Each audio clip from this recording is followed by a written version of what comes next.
हवेली की बड़ी बेटी जैसे ही पहली बार महल में दाखिल हुई, उसकी नजर एक शाही कुत्ते पर पड़ी। वो आगे बढ़कर उसे प्यार से सहलाने ही वाली थी कि महारानी ने फौरन रोक दिया। यह कुत्ता बेहद खतरनाक है, इसके मालिक के अलावा कोई इसे छू भी नहीं सकता। लेकिन अगले ही पल सब हैरान रह गए। लड़की जमीन पर बैठकर उससे ऐसे दुलार करने लगी जैसे वो उसे बरसों से जानती है। उसी वक्त राजकुमार वहाँ पहुंचा और ये नजारा देखकर ठिठक गया। तुमने ऐसा क्या किया कि मेरा जनरल तुम्हारे इतना करीब आ गया? असल में ये लड़की एक प्रतिष्ठित परिवार की वैध बड़ी बेटी थी। 3 साल पहले उसने अपनी जान जोखिम में डालकर महारानी को हमले से बचाया था। उस एक कुर्बानी ने उसके परिवार को बेहिसाब दौलत और रुतबा दिला दिया। लेकिन खुद वो लड़की बुरी तरह घायल हो गई और इलाज के लिए दक्षिण की एक जागीर में भेज दी गई। वहीं इलाज के दौरान एक छोटा सा कुत्ता रोज उससे मिलने आता था। वो उससे खेलती रही, लेकिन कभी नहीं जान पाई कि उसका मालिक कौन है। जब पूरी तरह ठीक होकर वो वापस लौटी तो हवेली का नजारा ही बदला हुआ था। एक अनजान सी कजिन अचानक घर में आ गई थी। वही उसके आंगन में रह रही थी। वही उसकी तय रकम, नौकर और सुविधाएं इस्तेमाल कर रही थी। पूरा परिवार, यहाँ तक कि बचपन का दोस्त भी उसी के इर्द गिर्द घूमता था। सबकी नजर में वो लड़की हर मामले में उससे कमतर थी। आखिरकार उस पर चरित्रहीन होने का झूठा इल्जाम लगाया गया। उसे लकड़ी के गोदाम में बंद कर दिया गया और एक साजिशन आग में उसे जिंदा जला दिया गया। लेकिन शायद किस्मत को कुछ और मंजूर था। मरने के बाद जब उसने आंख खोली तो खुद को हवेली लौटती हुई बग्घी में पाया। नौकरानी ने पूछा, सीधे घर चले? उसने मना कर दिया। पहले महल जाना था, महारानी के विश्वास पात्र से मिलने। पिछली जिंदगी की सबसे बड़ी गलती यही थी, घर लौटने से पहले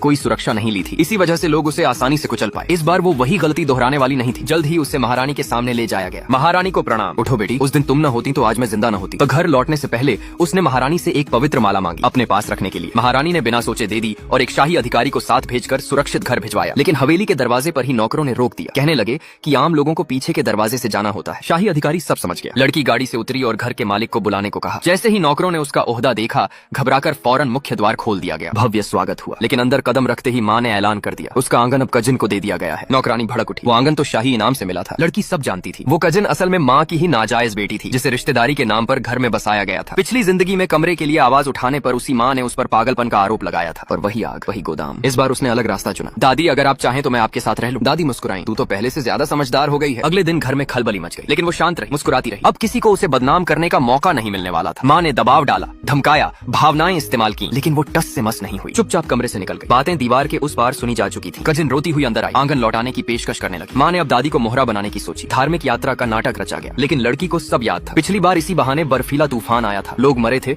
और सारा दोष उसी पर डाल दिया गया था। इस बार उसने सबके सामने तर्क रख दिया। इतनी दुर्लभ बुकिंग से दूसरे बड़े घराने नाराज होंगे, बेहतर है समय रहते पीछे हट जाए। दादी समझ गई। योजना वहीं खत्म हो गई। बाद में खबर आई, आपदा आई, दोष तय हुआ और वही परिवार मुश्किल में फंसे जिन्होंने बुकिंग कराई थी। दादी ने उसकी समझदारी की तारीफ की। जल्द ही उसे फिर महल बुलाया गया। वो पवित्र माला लौटाने लगी, लेकिन महारानी ने हंसकर कहा, जो दिया वो तुम्हारा है। तभी खबर आई, राजकुमार अपनी प्रिय कुत्ते से मिलने आने वाले हैं। लेकिन इंसान बाद में पहुंचा, कुत्ता पहले। सब डर गए, पर अगला पल सबको चौंका गया। कुत्ता सीधा उसके पास गया, पूंछ हिलाई, जमीन पर बैठ गया। राजकुमार ने हैरानी से पूछा, तुमने ऐसा क्या किया कि मेरा जनरल तुम्हारे पास खुद चला आया?